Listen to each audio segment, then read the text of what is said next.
pagkilala para kay punong barangay Donato Y. Manzanilla bilang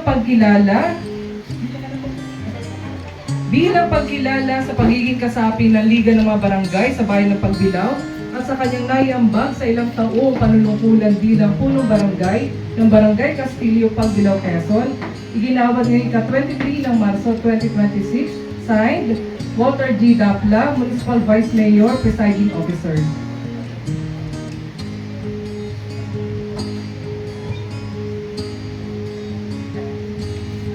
Ito po ang naipasang resolution ng ating po sangguniang bayan sa pumuno po ng ating Vice Mayor, Wally Dapla.